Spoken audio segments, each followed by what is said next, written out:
geser. Ingat Pak Jokowi, Anda tidak bisa lari sampai kemanapun akan dikejar pertanggungjawabannya. Tema oligarki ini sekarang akrab diperbincangkan oleh khalayak umum. Dahulu hanya oleh mahasiswa Fakultas Hukum dan jurusan Sosial Politik. Pada pemilu 2014 ditenggarai bahwa salah satu capres dibiayai dan dimenangkan oleh oligarki. Terus oligarki ini bermain pada Pilkada DKI dengan proyek reklamasinya. Kemudian Pilpres 2014 semakin kuat dan pemilu ini, isu ini semakin mengangkat. Apa itu oligarki? Struktur kekuasaan yang dikuasai sekelompok orang. Nah, oligarki ini tidak hanya menguasai sendi-sendi kehidupan bernegara. Mereka ini juga masuk untuk mengambil keputusan. Nah, ini sangat berbahaya. Kita akan telah mendatangkan dua narasumber, Bang Santos, seorang aktivis senior yang betul paham tentang oligarki. Boleh Pak Santos sedikit ungkapkan apa itu oligarki, biar semuanya tahu tentang oligarki.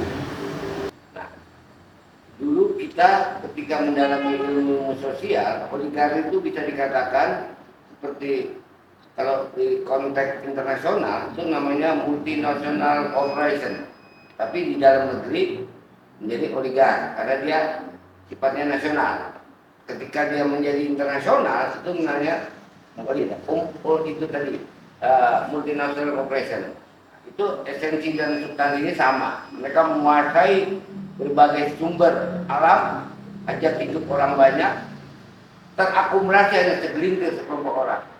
Zaman bahula itu POC bisa disebut oligarki kan? Nah, di era kolonialisme POC dapat dikategorikan oligarki karena dia menguasai sumber-sumber alam negara-negara jajahannya. Belanda kan tidak hanya menjajah Indonesia, lebih banyak negara yang mereka jajah.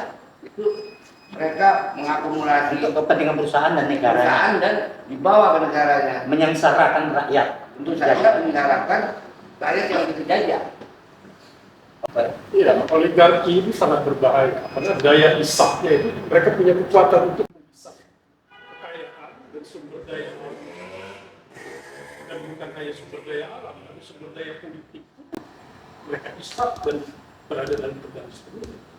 Oleh karena itu kan harus dilawan oleh para pemimpin bangsa. Nah, sekarang sedang terjadi percaturan politik yang sangat kuat kekinian. Ada dua kubu misalnya, ada kepemimpinan yang dimotori oleh beberapa partai politik dan ada juga partai politik yang lain.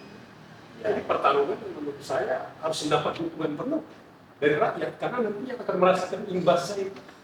Daya rusaknya itu adalah rakyat secara keseluruhan. Jadi Bung Darwanto, nah oligarki menghisap. Nah, menghisap. Jadi penghisapan ini sebetulnya dikaitkan dengan VOC Belanda. Ini hari ini dia muncul lebih dahsyat lagi. Hari ini lebih parah lagi. Kenapa demikian? Saya mengatakan seperti itu. Oligarki itu bisa membeli partai politik, ya kan? Bambang Susatyo, ketua MPR bilang 1T itu bisa beli partai politik. Fahri Hamzah bilang seseorang capres punya uang 5T bisa jadi capres. Nah, siapa yang punya uang segitu kalau bukan oligarki? Nah, jadi oligarki itu berhasil, ya kan, menjadikan Jokowi terus terang aja sebagai presiden 2014. Dia mulai dari wali kota, ya kan, di Solo, ke DKI, ya kan, lalu kemudian kasus-kasus yang ditimbulkan di DKI akibat daripada itu adalah misalnya kasus Baswedan, ya kan, kasus reklamasi. Pilgub 17 itu 17 itu Jokowi di zaman Jokowi itu, ya kan? Itu. Nah, jadi menghisap tadi saya pendapat itu. Jadi sekarang ini saya kemarin di depan kampus ITB dengan Mbak Esi hadir, saya mengatakan bahwa Bung Karno itu mengatakan bahwa yang aku khawatir itu adalah penjajahan oleh bangsa sendiri.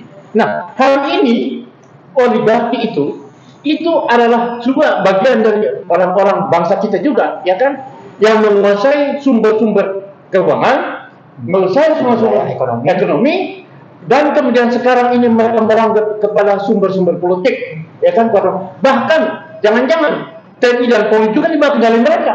Baik, Pak. Ini makanya saya sependapat itu. Oligarki itu menindas dan harus kita lawan. Itu yang paling penting. Baik, Pak. Itu penting gitu.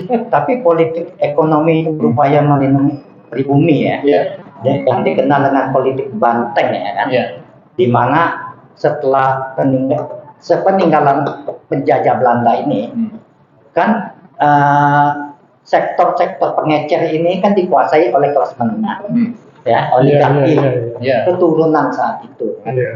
Maka untuk melindungi pribumi, ya, Bung Karno mengeluarkan politik ekonomi benteng, PP10, ya kan, di mana ya kaum-kaum yang pengecer ini kelas menengah ini jangan sampai masuk di kecamatan, sampai batas kabupaten saja, ya kan.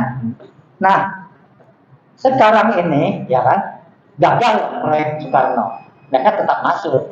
Bahkan wilayah sekarang, ya kan, perusahaan-perusahaan retail ini, supermarket, minimarket, ya kan, itu bagian oligarki juga itu. Itu oligarki pasar ini, ya kan, mereka dirikan di dekat pasar, di kampung-kampung ini mematikan. Dan bisa kalau di warung kecil, ya, itu adalah satu sektor.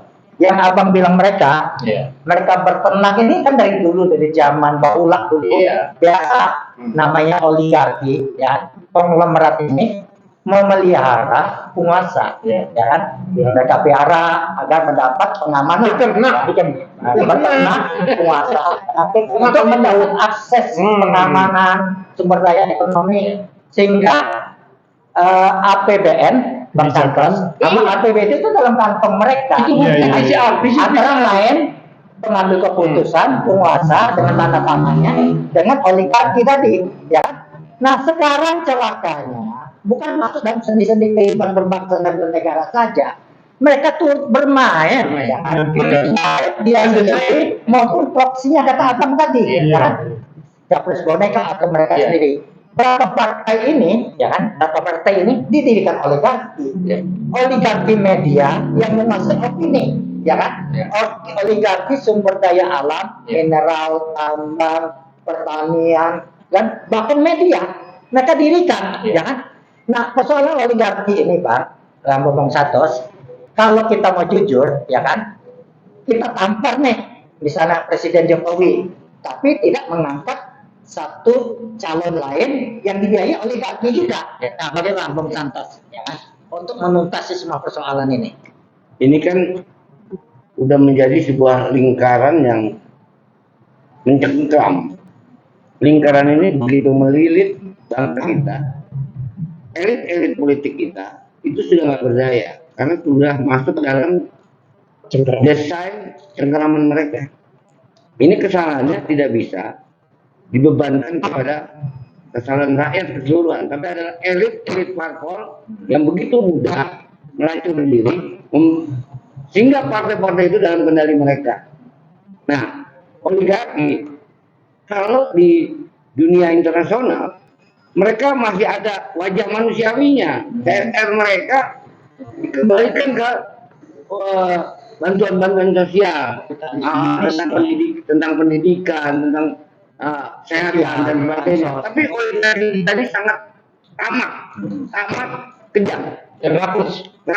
Udah mundur. Nah, hutan dihajar, tambang dihancurkan, semua dihancurkan. Sampai retail Diperbaiki lagi. sampai tingkat desa itu diakrut dibawa ke pusat. Jadi kalau dalam teorinya Gunder Frank, teori neolib, jadi oligarki ini adalah sentrum kapital. Jadi duit dari desa itu disedot ke kota. Kota akan disedot lagi ke New York dan sebagainya, ke dunia internasional. Jadi mereka disubsidi dari orang miskin yang disedot. Sumber alam dia kuasai, sehingga rakyat nggak bisa berbuat apa-apa. Rakyat tuh hidupnya miskin makin parah. Sendi-sendi kehidupan kita merdeka sudah 75 tahun. Di tingkat desa pembangunannya nih. Jadi kalau Jokowi bilang pembangunan mulai merata, Indonesia Timur, semua itu bohong besar. Itu kerja-kerja besar yang selalu membangun opini dengan pencitraan, itu sebenarnya hoax. Nah, ya itu adalah pendidikan busuk.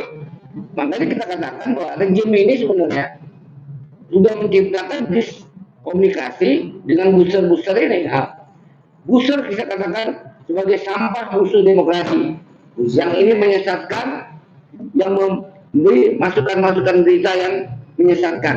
Nah, jadi satu-satunya jalan untuk menyikapi ini, tidak ada kata berhenti untuk kita berani melawan.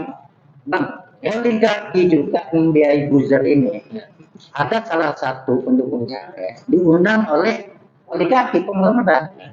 Dia ceritakan tentang bagaimana untuk mengalahin orang ini, melalui survei, melalui berita, melalui opini, ya kan?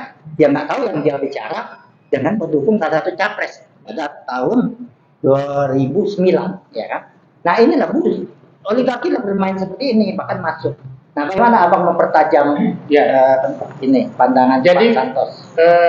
buzzer-buzzer ini memang dibiayai mereka. Siap Bang Santos memimpin revolusi melawan rejim. Selama nyawa saya masih ada di badan, saya tidak berhenti untuk melawan.